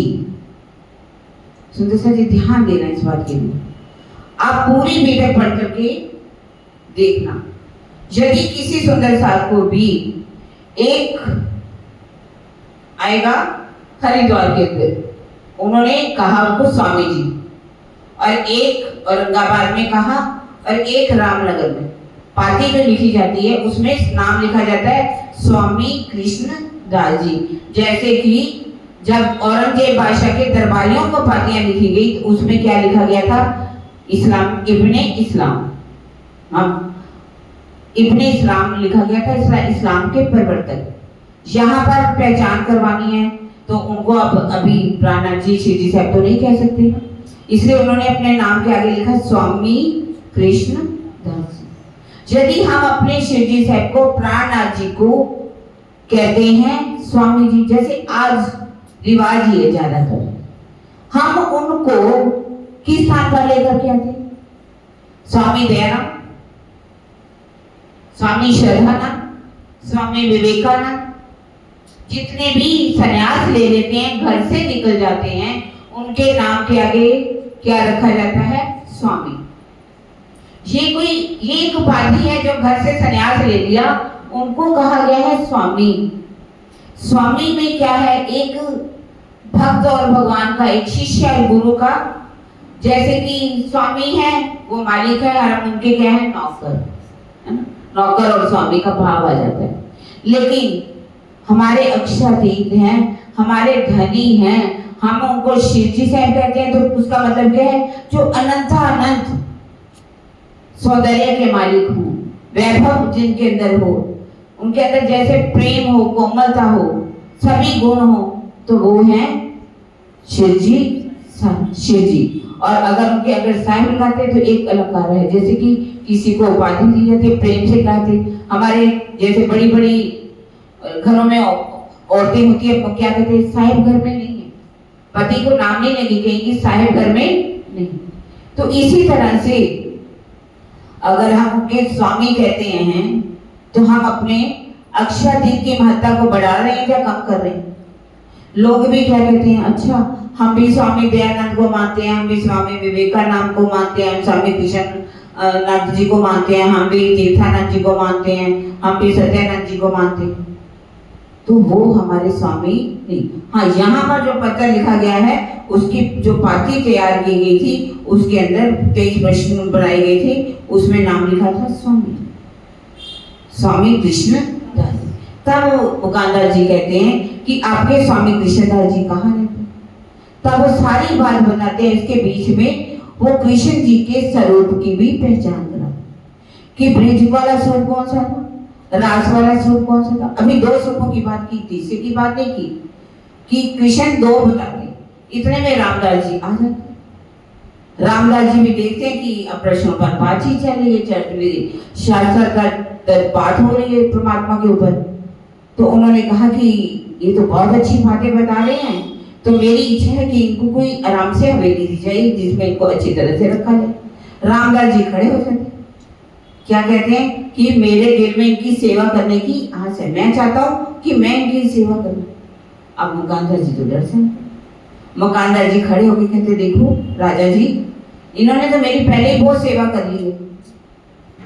तब उन्होंने अपना कुर्ता उठाया और शरीर पीठ के ऊपर डंडे के निशान दिखाए, जिसके जख्म नीले पीले पूरी तरह हो चुके थे। बहुत जोर से मारा था रामदास ने। कहते ये तो मेरी पहले ही सेवा बहुत कर चुकी। जैसे ही राजा भाव सिंह ने देखा कि मेरे रामदास महंत ने इनको इतना मारा है, उनको इतना गुस्सा आया, उन्होंने क्या कहा कि इसको गालियां दी, कहा कि इनको महल से बाहर निकाल दो, इस महल में ये नहीं रह सकते। निकलवा दिया उन्होंने रामदास जी को कि मेरे घर में कोई महंत आए, कोई संत आए, तो क्या हम उनकी अतिथियों की ऐसी सेवा की जाती? अतिथि देवो भव कहते हैं, अतिथि देवता है। अतिथि का मतलब क्या होता है? जिसकी कोई आने की तिथि ना हो, कोई भी किसी समय भी आ जाता है। लेकिन अतिथि का मतलब ये रिश्तेदार नहीं, जो हमें आध्यात्मिक ज्ञान दे, हमें कोई शिक्षा दे, उनके लिए अतिथि शब्द का आया है कि वो देवता है। तो क्या हमारी संस्कृति में जो घर में आए उनका ऐसे स्वागत किया जाता है?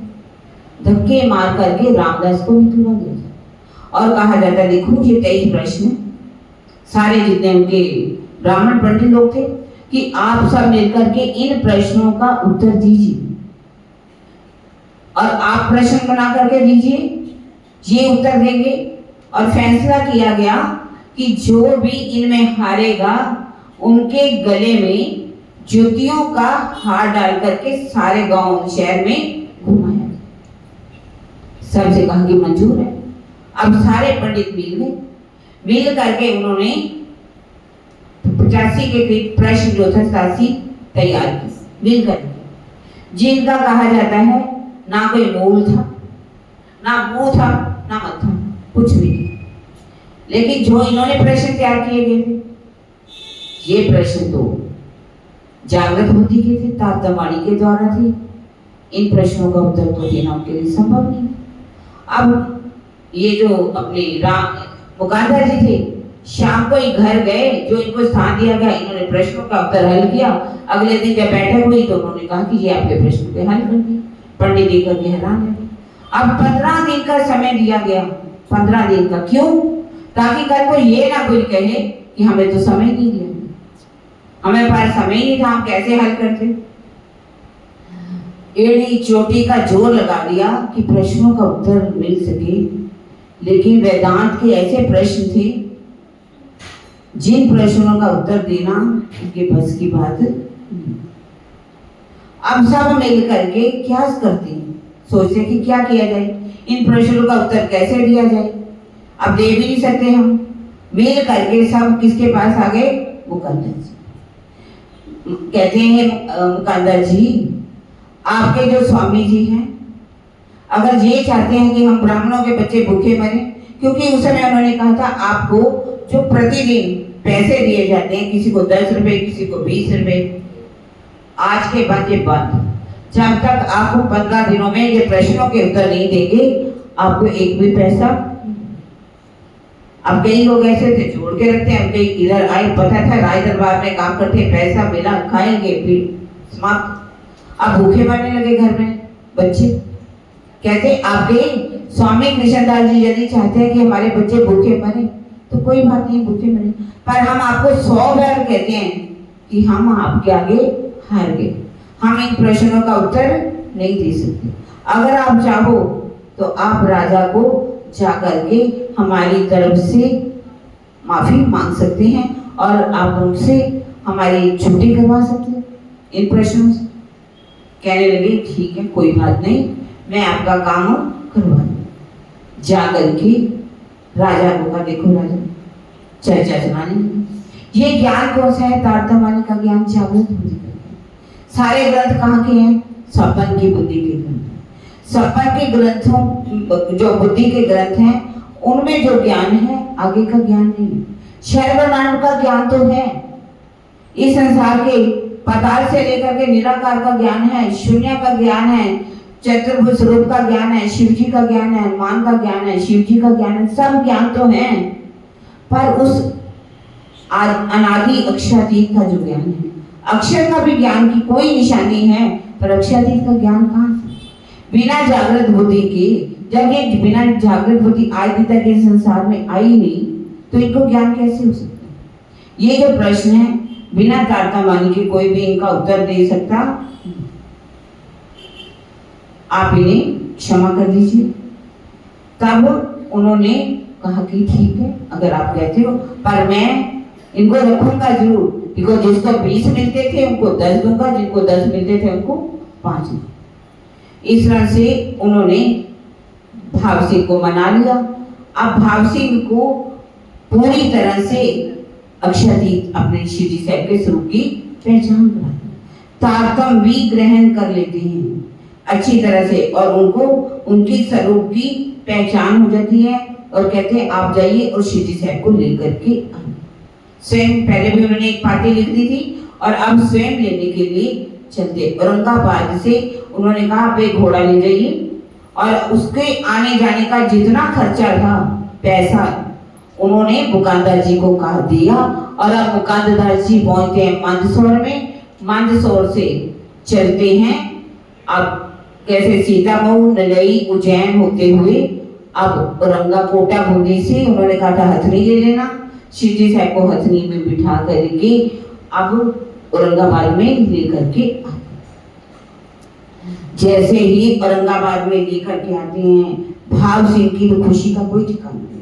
बहुत खुश होते हैं। लगा सेवा करने उच्छब रसोई जब, दई जगह हवेली अपनी, कई सेवा इनकी, बहुत सेवा करते। अब सुंदर सा जो है नरसैया के वचन। नरसैया का सबको मालूम है, नरसैया शिव जी का भक्त था। नरसैया शिव जी का भक्त था, इतनी सेवा की, इतना ध्यान किया, शिव जी ने आकर के दर्शन दिए। कहने लगा कि मैं तुम पर बहुत खुश हूं, अब चाहो, अब मैं अपनी इच्छा से तुम्हें उन लीलाओं का वर्णन, वो लीलाएं दिखाऊंगा जो जिन लीलाओं का मैं ध्यान करता हूँ।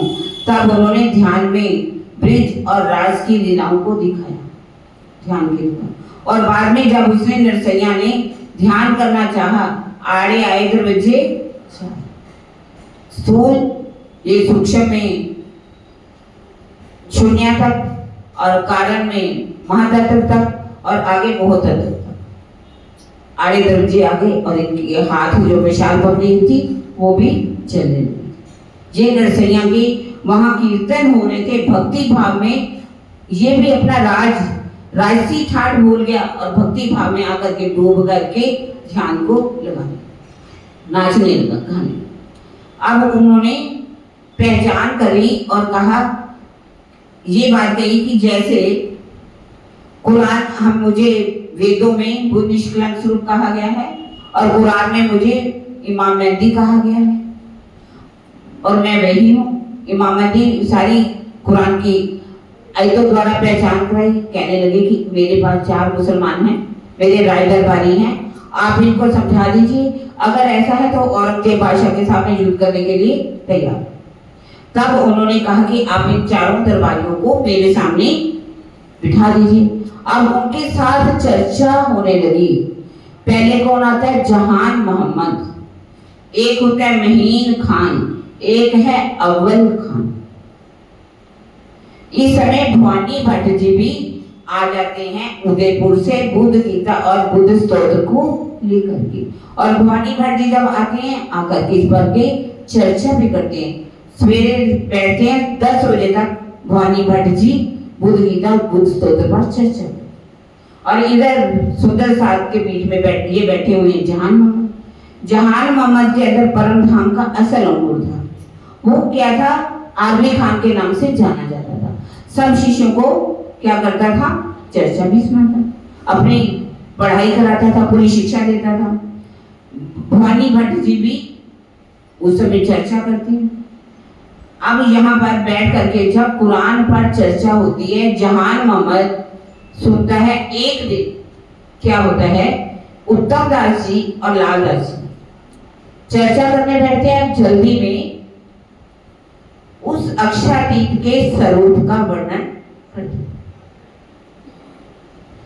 जहान मोहम्मद को बहुत गुस्सा आता है, कहता है कि आपने, क्योंकि अल्लाह की जो वर्णन है, स्वरूप का वर्णन अल्लाह ही कर सकता है, दूसरा कोई नहीं कर सकता। आपने कैसे वर्णन कर दिया? आप बहुत गलत हो। आप अनुभव के ये जो स्वरूप का वर्णन कर रहे हो, ये एक कल्पना है, मैं इसको नहीं मानता। मैं आपके यहाँ का पानी निकलेगा। गुस्सा करता है और वहां से चल देता। अब उत्तम दास जी को और लाल दास जी को बहुत दुख होता। जहान मोहम्मद जो है पहचान करता करता ये हमारी कारण से नाराज होकर के चला गया। अब उत्तम दास जी कहते हैं, जी साहब अगर आप कहो तो मैं इनको मना करके ले आऊं। कहते नहीं, इसने अपने कानों से मेरे मुखारबिन से चर्चा सुन चुका, ये रात को पानी भी नहीं पी पाएगा, अगले दिन आ जाएगा, तुम चिंता मत करो। और वैसे ही हुआ। जान मोहम्मद जो है शिव जी साहब के चरणों में आकर के बैठ जाता। कहता है मैंने इतने महीने आपकी चर्चा सुनी, अब आपने कहा था कि मुर्दे जो हैं कब्रों से उठेंगे, मुर्दे तो उठे ही नहीं। ऐसा भी कहा जाता है कि वो जाकर के कब लिखा हुआ था कि क़यामत में कब्रों से मुर्दे उठेंगे। अब जाता है कब्रों में मुर्दे तो उठे। अब सोचिए कि जो इतने सालों से जिनको कब्रों में डाल दिया, वो कहाँ से मुर्दे उठ सकते हैं? कब्रें कहाँ से उठ सकती? 5 तत्व का जो शरीर है 5 तत्व में लीन हो जाता है। ये शरीर ही हमारा कब्र है। इसमें जब हमारी आत्मा अपने भीतर की पहचान कर लेती है, अपने धाम धनी के मिलने के लिए विरह में डूबती है, प्रेम में डूब जाती है, और उनका दीदार करती है तो उसको कहते हैं कब्रों से मुर्दे उठे। ये भी कहा जाता है कि उस समय जंगल था, ऐसे मरुस्थल था, लकड़ियां तो होती नहीं थी, हरियाली तो थी नहीं, तो जलाया कहाँ से जाता? जलाने के लिए तो लकड़ चाहिए ना। तो उनके वहां एक नियम बन गया था कि कब्रों में मुर्दे जो है डाल दिए जाए। अब ये सोच रहे कि कब्रों में मुर्दे इसलिए डाले जाते कि एक दिन हो जाएंगे। अब उनको परम धाम के इश्क रबद की चर्चा कहते, आप बस 8 दिन तक मेरी चर्चा सुनो, अगर आपकी आत्म जागृत होती है तो ठीक है, नहीं तो आप जाना चाहो जा सकते। इश्क रबद की पूरी बात को सुनाते हैं और उसके बाद उनको क्या है, शर ब्रह्मांड के बारे में ला इल्हा इल्ला, ला किसे कहा गया, इल्ला किसे कहा गया, इल्ला किसे कहा गया, ये तकरार जो लैलतुल कदर की रात्रि के 3 तकरारों में कैसे रूहें ब्रिज में आई, कैसे रास में आई और किस तरह से जागरी के ब्रह्मांड के अंदर आई। सभी ग्रंथों में अर्शे अज़ीम की कैसे निशानियां लिखी हुई हैं। जब आखिरत का समय आएगा, 6ठे दिन में मोमनों के बाद 7वें दिन में कैसे सब उठ जाएंगे, सबको बिस्तों में कायमी मिल जाएगी। अक्षर जो है वो इन लीलाओं को याद करेगा तो बिस्ते बन जाएंगे। जब नींद उड़ी नूर जमाल जलाल की, उठ बैठे अक्षर, तब धाम को याद कर चित्त चुभे यूं कर। जब नूर जलाल अक्षर ब्रह्म की, जिसने खेल मांगा हुआ है, जो अंदर की लीला देखना चाहता था, और वो भी अक्षर ब्रह्म आया हुआ है, उसकी जब नींद समाप्त हो जाएगी वो उन लीलाओं को याद करेगा, परम धाम की लीलाओं को याद करेगा। वैसे ही बिस्ते ब्रिज राज सारी 8 बिस्ते बन जाएगी। भगवान जी आयित जागवे को तत्वर, हम उर्सी बेले सबे जब जासी हमारे घर। अब इससे कहते जो ईमान लग करके सोवे बीच कबर, सो चुभे नूर के चित में भूले नहीं क्यों कर। जो ईमान ला करके इस कबर में से जागृत होगा था, जब सब रूहें इकट्ठी हो जाएंगी, रूहें कैसे अपने घरों में चली जाएंगी, कैसे इस संसार में बिस्ते 8 बिस्तों में सबको कायमी मिल जाएगी। कब्र से कैसे सारे मुर्दे उस समय उठेंगे, कब्रों से सबको कायमी मिल जाएगी, सबको खंड बिस्ते मिलेंगे। यही तो कब्र से उठना है। सब जो है आज तक आवागमन के चक्कर है, सब समाप्त हो जाएगा। इस तरह से जब उन्होंने परम धाम का द्वार खोला था, यहाँ शर्वमान अक्षर की बात करा करके नसूत मलकूत जबरूत लाहूत में उनकी सुरता हबूत में लगाई, उसकी परम धाम का द्वार खुल गया। दज्जाल कांपने लगा और उसी समय उसको पूरा ईमान आ गया। जहान मोहम्मद को तीसरे दिन, इससे पहले 3 दिन में चर्चा किसने सुनी थी? अब्बासी बंदर के फैरो सेठ ने अब्बासी बंदर के। तीसरे दिन उसकी भी आत्म जागृति, इसी तरह तीसरे दिन जहान मोहम्मद की भी आत्म जागृत हो जाती है। अब उसकी दोस्ती किसके साथ है? फतेह मोहम्मद के साथ। फतेह मोहम्मद को जाकर के सारी बात करता है कि आप भी चलो और पहचान करो, इमाम मेहदी साहब तो आ चुके। कहने लगे कि मेरे पास 40 हदीसें तैयार हैं, यदि इन हदीसों का जवाब दे देगी तो मैं मान लूंगा कि वो कौन है? इमाम मेहदी। अब 40 हदीसें लेकर के जहान मोहम्मद आ जाता है शिवजी साहब के पास। अब कहते देखो जहान मोहम्मद, तुम क्यों नहीं इनका उत्तर दे सकते? तेरे पास भी तो ज्ञान है। तब उसने कहा कि पहले मुझे क्या दीजिए? तारतम ज्ञान दीजिए। कुंजी देने की बात करता है। जब इन्हें तलब करी इल्ली अल्लाह कलाम, तब जहान मोहम्मद को भई पहचान इस्लाम। जहान मोहम्मद ने तारतम लेने की इच्छा की और जहान मोहम्मद को जब उसने तारतम लिया तो उसकी अंदर की नजर खुल गई। तारतम लेने से क्या होता है? पहचान ही तो है, तारतम की पहचान तो उसको हो गई थी, पर अभी तक कहते वो प्रेम, कुछ कहते कि जैसे कि कोई चीज बनाई जाए तो उसका स्वाद चखना, स्वाद तो चखा था उसने, पर अभी पूरा विलास नहीं किया था। अब जैसे ही उसने तारतम ज्ञान की कुंजी उसके हृदय में आ गई, शिवजी साहब ने ऐसा नहीं सुदर्शन जी कि तारतम जो दिया था कोई कान में फूंक मारी। उन्होंने सबके सामने बिठा करके जान मोहम्मद को क्या दे दिया? तारतम दिया। कबीर जी क्या कहते? कान फूका गुरु हद का, बेहद का गुरु और, बेहद का गुरु मिले ले में ठोर ठिकाना ठोर। ये दुनिया वाले जो हैं इसलिए अपना मंत्र कान में क्यों देते कि गायत्री मंत्र कोई दूसरा ना सुन ले, कोई शूद्र ना सुन ले, छोटी जात का ना सुन ले। ये हमारा मंत्र जो है वो क्या हो जाएगा? क्या नानी चाहिए कि क्या परमात्मा भी उसको भी अवगुण लग सकते हैं, उसको भी किसी तरह का कोई कलंक लग सकते हैं, उसके ऊपर भी कोई छींटा पड़ सकता है, गंदगी का छींटा। सूरज जब चमकता है तो वो कीचड़ को भी सुखा देता है, कीचड़ पर भी पड़ता है, पत्थर पर भी पड़ता है, शीशे पर भी पड़ता है, शीशा अर्थी बन जाता है, पत्थर गर्म हो जाता है और कीचड़ क्या है वो सूख जाता है, उसका कीचड़ सुखा देता है, लेकिन कीचड़ का असर उस परमात्मा के ऊपर। इस तरह से उन्होंने सबके सामने जहान मोहम्मद को तारतम दे दिया। अब उसके अंदर इतना जोश आ गया, तब शिवजी साहब ने कहा इनको पकड़ो, बिठाया।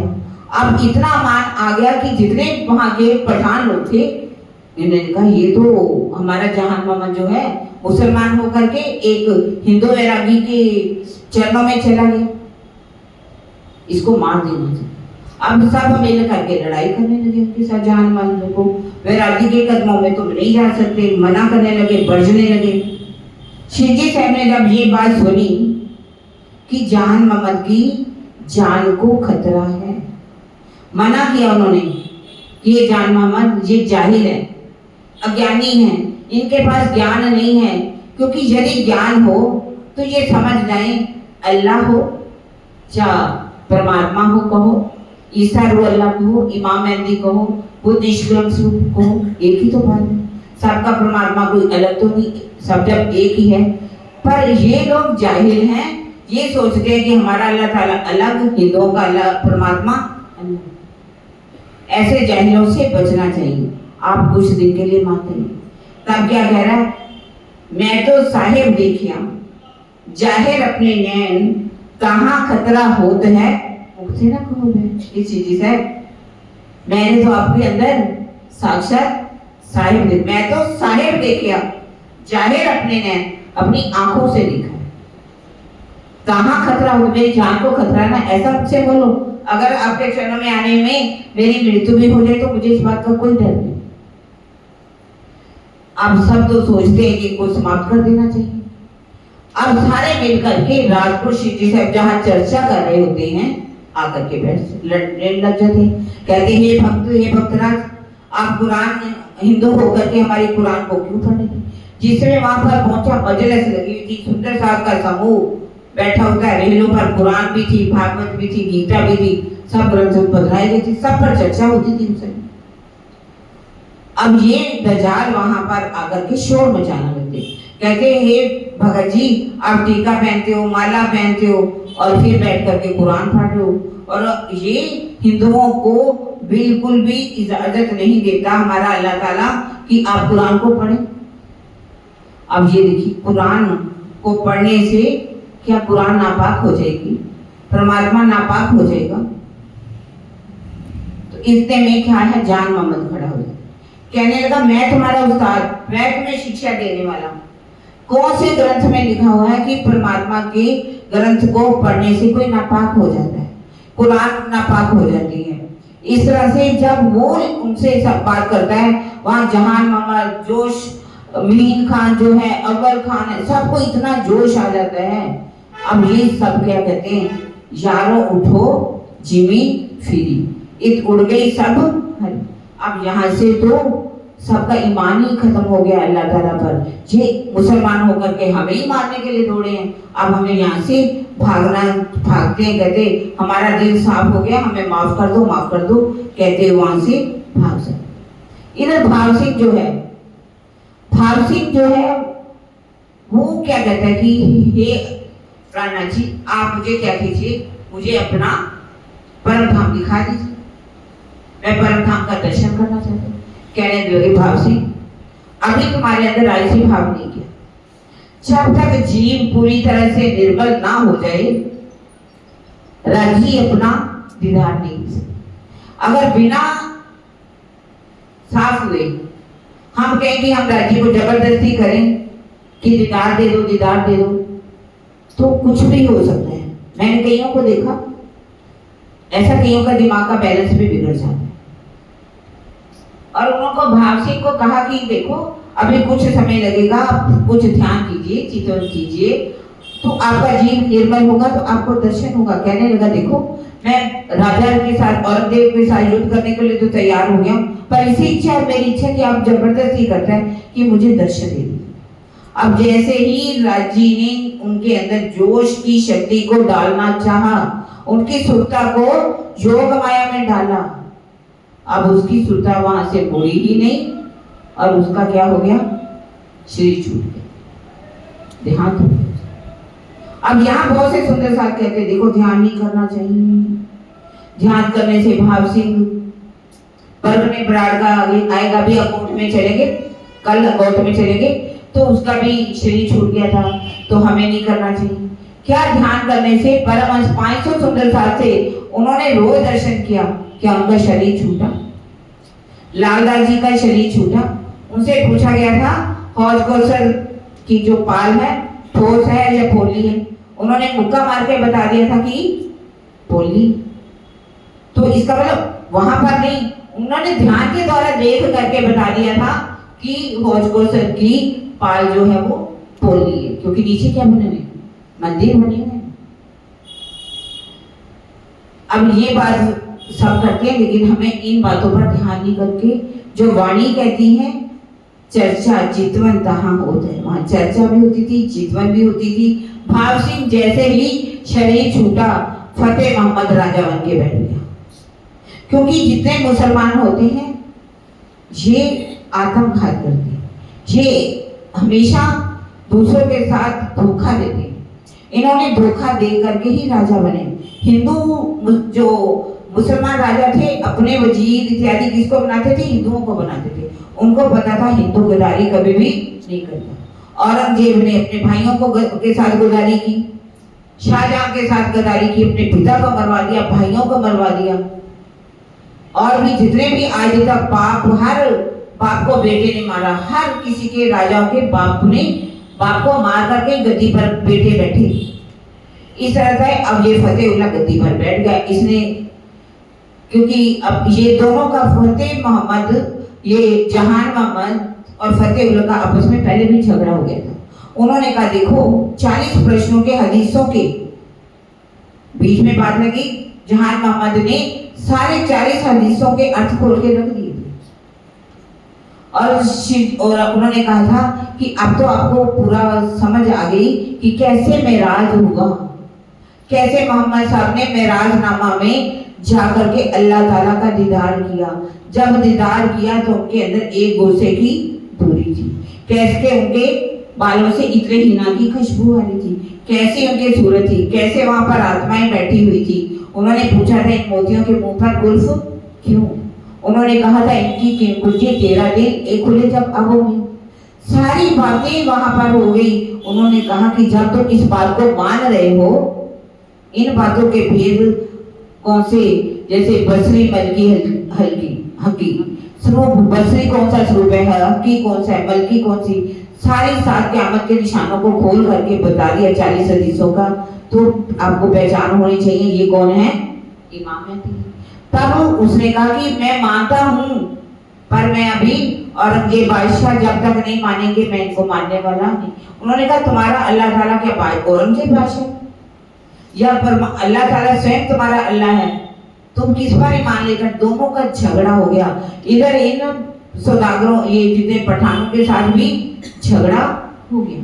फतेहुल्लाह ने कहा इन वैरागियों को पकड़ लो। अब इन वैरागियों को पकड़ने के लिए जब चारों तरफ सैनिक हो गए, सारे सुंदर साथ फिर बिखर गए। अब क्या हुआ, शिवजी साहब को सुंदर साथ को लेकर फतेहुल्लाह की जो हवेली थी उस हवेली के पास ही एक हवेली किराए पे ले ली और वहां जाकर के काजी को बुलाया और कुरान का टीका शुरू कर दिया। अब जहान मामा ढूंढता है कि कहाँ गए। एक दिन ढूंढ रहे थे, भवानी भाई जो है, अब एक बार वो भी पकड़ में आ गया, लेकिन बड़ी चालाकी के साथ वो निकल आता है। तब वो पूछता है कि शिवजी साहब कहाँ पर है? तो उन्होंने कहा वो तो आपके मोहल्ले फतेहुल्ला का मोहल्ला है, उसके साथ वाली हवेली में रह रही। अब शिवजी साहब को कहते मुझे लेकर के चलो। लेकर के जाते हैं, कहते हैं आप कहाँ बैठे हुए हो? फतेहुल्ला तो आपका दुश्मन बन चुका है, वो आपको जगह जगह पकड़ने के लिए उसने सैनिक रखे हुए हैं, कैसे बचे? इसके लिए मैं बहुत अच्छे 5 मिनट हो सकते हैं सुंदर साथ जी। एक बहुत प्यारी सच्चाई है। बड़े महाराज शेर बोले एक बार कलकत्ता में गए। कलकत्ता के सेठों के पास रुके जाकर के उन्होंने काफी भेंट तो चले, जब वहां से भेंट वगैरह दे दी। अब एक जो था ठाकुर वो पीछे लग गया, नहीं पानी में, वो पीछे लग गया। उसने साथ वाली सीट, महाराज जी के साथ वाली सीट ले ली। सुंदर साथ विदाई दे करके चले गए। गाड़ी चल दी। रात का समय आया। वो जो था बाथरूम वगैरह इत्यादि करने के लिए देख रहे के लिए गया।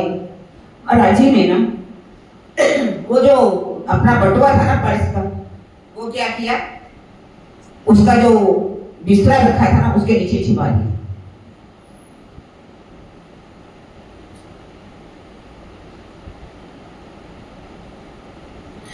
महाराज जी आराम से अपना ध्यान लगा के सो गए। उसने देखा महाराज जी सो चुके। अब उन्होंने अपना कुर्ता उतार के किली में टांग दिया था, कुंडी लगी हुई थी। अब उसने कुंडी खोली, उसको कपड़े उतारे, उसमें से देखा। फिर उन्होंने क्या किया, सारे उनकी एक एक चीज को देखा। महाराज जी तो मुंह पीछे करके आराम से सो रहे। अब कहने लगे कि पर्स मैंने देखा, पैसे भी बहुत हैं इनके पास, और पैसे गए कहाँ? पहली रात निकल गई। अब दूसरी 2 रातें लगती थी वहां से आने के लिए। अब दूसरी रात भी ऐसे ही हुआ। वो सुबह जब उठ के लघुशंका इत्यादि के लिए महाराज जी ने अपना बटुआ निकाल लिया और दिन भर खर्चा वगैरह जो भी किया। अब जब तीसरा दिन हो गया, अब महाराज जी ने उतरना था।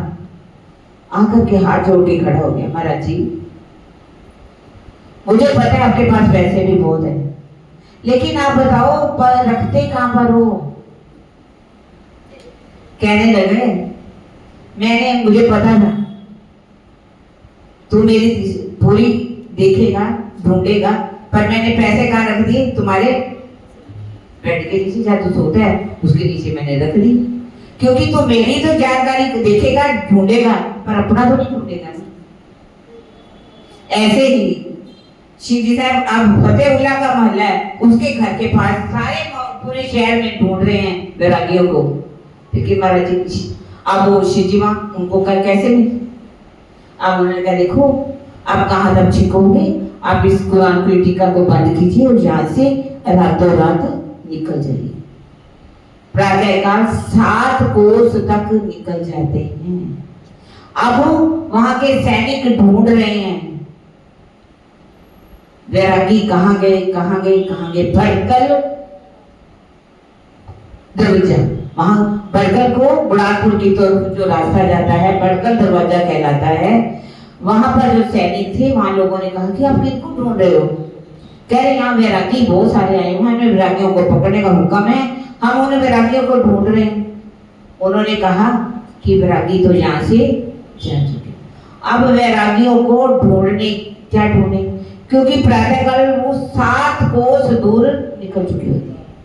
शिवजी साहब ने भी टीका जो था चरणदास जी को बुलाया, कहा कि आप ये जो टीका है द्वारा आप करवाइए, अभी हम यहाँ से चलते हैं। वो वहां का रहने वाला था।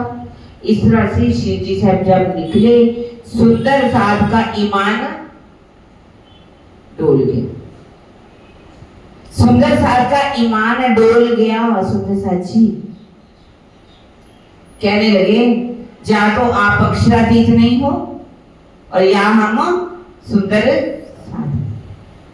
जहां भी जाते कभी भीख मांगनी पड़ रही है अब जान के लाले बढ़ गए, यहाँ से निकलना पड़ रहा है, कभी कुछ हो रहा है, कभी कुछ हो रहा है।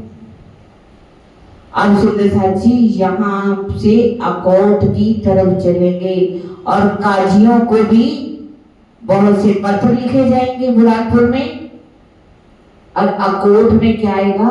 शुक्राना। हमें क्या हर पल क्या बजाना है? धनी का शुक्राना। क्या शुक्राना करना है? वाकया मेहर सागर क्या है? शुक्राना क्यों करना चाहिए? जाहिरी मेहर क्या है और बातनी मेहर क्या है? मेहर सोई जो बातनी, हम बोलते जरूर हैं, वास्तव में बातनी मेहर क्या है और जाहिरी मेहर किस पर होती है और किस किस के ऊपर मेहर हुई? वास्तव में बातनी मेहर और जाहिरी मेहर ब्रिज में कैसे हुई, रास में कैसी हुई और जागनी के प्रमाण में कैसे मेहर हुई, एक एक बात का वर्णन कल हम सुनेंगे शुक्राना के अंदर। कल शुक्राना, और फिर हम चलेंगे रामनगर में भी, गढ़ा से होते रामनगर से फिर गढ़ा की तरफ चलेंगे। और परसों तो हमने, है ना सुखी साहब जी, कहते हैं ना, ज्यादा गई थोड़ी रही, थोड़ी बीती जाए, नाट कहे रटनी से ताल में भंगना। इसका वास्तविक क्या है वो कल सुनाएंगे, है? आज नहीं। तो अब हम अपनी चौपाई को दोहरा देते हैं। चौपाई दोहराएंगे साथ में सुंदर साथ जी।